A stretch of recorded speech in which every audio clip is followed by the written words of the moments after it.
Mike. How are you today? I'm doing great, Lauren. How are you? Great to see you down here on the floor of the main show, Mike. Hey, trying to support what started it all. And here you're having a pretty good show. Yeah, we've done really well here. We have a good variety for things for the younger generation and the kids and adults alike, but at all price points as we maneuver around the booth. Cool. And very cool. So we decided to do this shape so we could have a little office and then an area where it's more hands-on for people. That's great. So, and I love how the cases draw you in, and especially when you've got an assortment of minerals like this. thank you. Thank you. So my eye, of course, is drawn to this giant Los Lamentos piece you've got on the on the shelf, bottom. and you said there was a story behind that? Well, this piece is from a collection out of Europe. So as you know, the Europeans really liked these, it's heavy, these larger specimens. So it was very fun for me to get a collection like this because everything was large grapefruit size and up. And when you have very little damage on a piece of this size, it becomes very appealing. And especially when you get color like you've got in that and then group a little right bug. Yeah, this is back, and it's a floater almost, but it's not. It's attached here. Yeah. But see, it's all recrystallized, so it fell off at some point, I would assume. Fantastic, and definitely hefty. Yeah, Peter, you need to do curls with that. Oh, yeah. Well, I do that with Los Lamentos every day, so this is just... I thought you did that with the canthites. Well, that's, you know, a workout is not just one thing. You got to do multiple reps with different things, right? Well, here, this is easier for somebody like me, you know? Curl, curl. And since red topaz is one of my favorite minerals, I absolutely love this little guy. You're known for Brazilian minerals, right? Yeah, I do. I'm attracted to the gem crystals. The varieties that come out of Brazil, in my opinion, are the best in the world.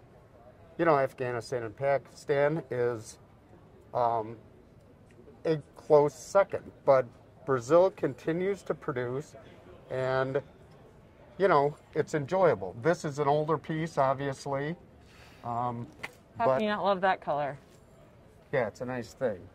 So, I'm noticing on your gem crystals, the price is listed as BTC. What is that? Okay, well, I mean, it's supposed to be, on some of them, we have priced them in Bitcoins. Whoa, okay. So you guys are really taking a new approach, bringing in some modern elements here. Well, you know, I mean, the blockchain technology is something that I think will take us to the 3.0 web. And I wasn't heavily into it, and I got in, and I don't fully understand the technology, but it's another form of being able to transact. So at this point, we have some of the pieces still priced in Bitcoin or Ethereum. Those are the only two that we take. So if you wanted to acquire a piece, you have the ability to pay for it in a third fashion. Well, I love how you're expanding your reach. You're looking for new people to come in, and you're kind of expanding there, and you've created this, you know, the way that this cases are set up and what you've got here is doing that as well. So that's really cool. And in your age group, it becomes, you know, a lot of people are into the cryptos, and they follow it, and they trade them, and so forth.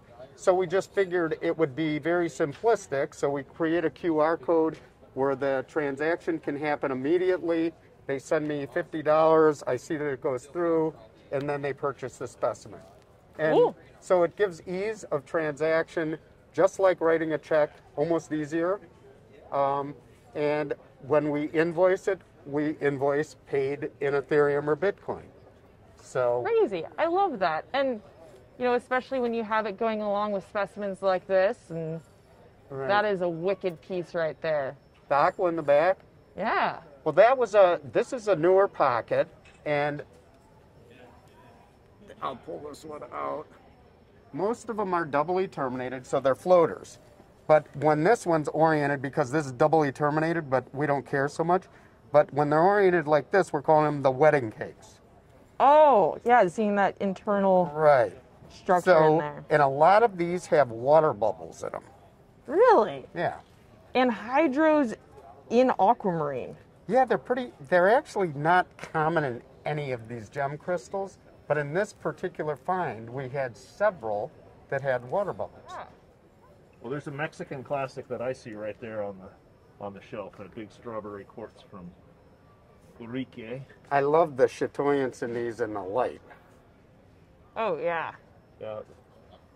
Inclusions of crystalline goethite is what makes that. John White has written an article or two about these things.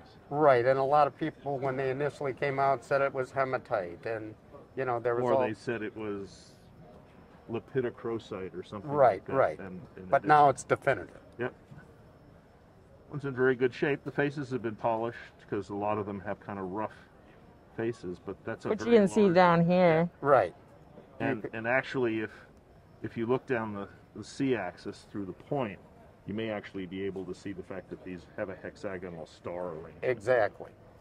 As a matter of fact, Patrick was like, maybe we should look at carving that. And I said it's polished. It's already been polished. Right. So that's when you get that down Yeah. the C-axis, that look. So Super cool. These are wonderful things, and really hard to find anymore. Well, they're the kind of specimen you fall in love with. Absolutely. and that these are new also. Oh. And these are in the Araconda Cruzeiro vein. So the vein system is Cruzeiro and another property, Araconda. So they're all the same vein system. And these came, very few were on matrix, but the ones that are have a very nice color. Whoa. And things about this one, you can display it this way as well. You know what I love though, when you display it the other way, is how it turns the quartz pink. Right. And you really get this fantastic sort of eye-catching pop to it. So they went that. from these fat crystals, and I'm not sure if we have any others. Oh yeah, we do. They went into smaller groups of a total different habit, and most of them were pinacoids, and then they got mixed in the pocket. But there was only about 5 specimens that I was able to acquire that were on that light citrine quartz. Mm-hmm. This will give you an idea of that same pocket in a smaller group with the different crystal habits. Oh, So that's, Great color. that's a great hot pink. I love that. and see, on these, they really have to be backlit to give you what the tourmaline specimen is putting down. So this was all the same pocket. Wow. So they're interesting. With You wanna that, see with that, pale color in between, you don't get the mixing that makes them look muddy. It's really distinct Right. green and pink.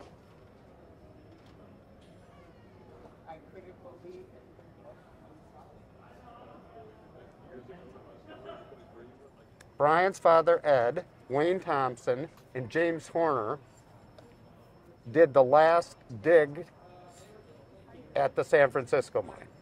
Okay. And I think the pockets were hit around 96, Brian? Okay. 96 sounds right. Yeah.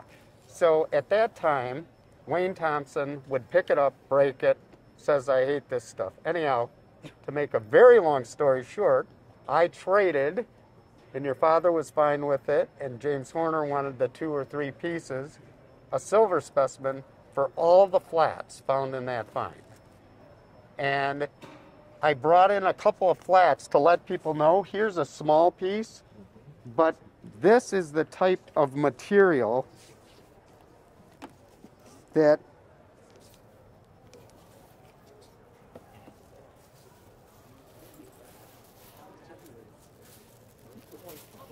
Oh my. was found back then. And these are some of the original labels here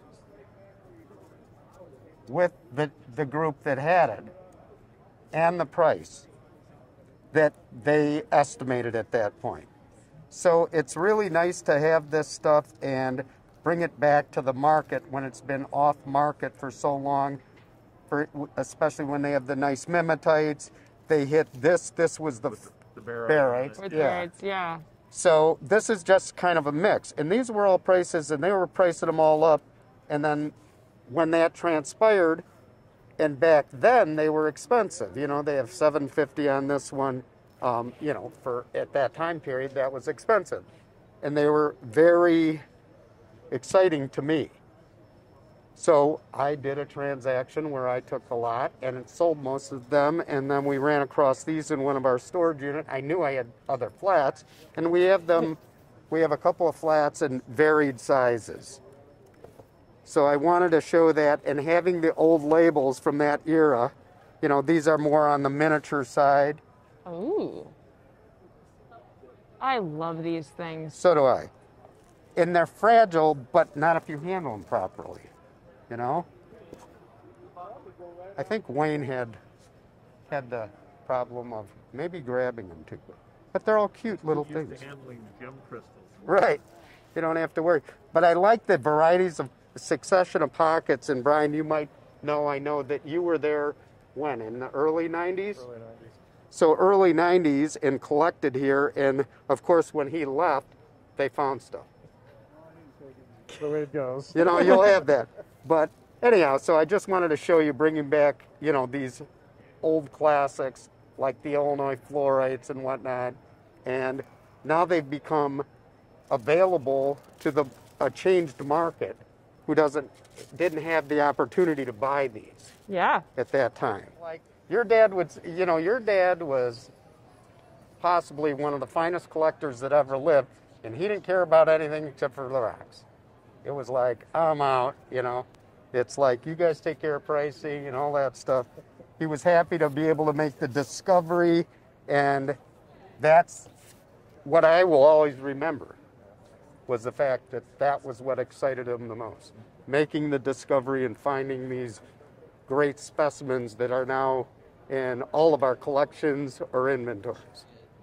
Yep. So following up on that theme, it looks like you've been working through your back stash to come out with this really remarkable suite of miniatures, thumbnails, small cabinets, colorful things. Look like they're high-end beginner specimens. Well, actually, Matt has kind of taken, our older son has taken this on, and it's given him a lot of knowledge set, being able to look at the specimens. And when I collected them as this, having the date when it was collected, so he understands when these type of specimens came out of the ground. And he's put in a lot of time and effort for Big Rock, putting all this Big Rock Minerals, which Matt is basically running that company. And this has gone over extremely well here, because somebody can come and buy beautiful gem tourmaline, you know, and it's $100. No, this is exactly, you know, the kind of thing that's important, because you know, that's how people get in on the early stage. The early lapis crystals, which we haven't seen. Yeah. So this is material that I may have bought the pocket for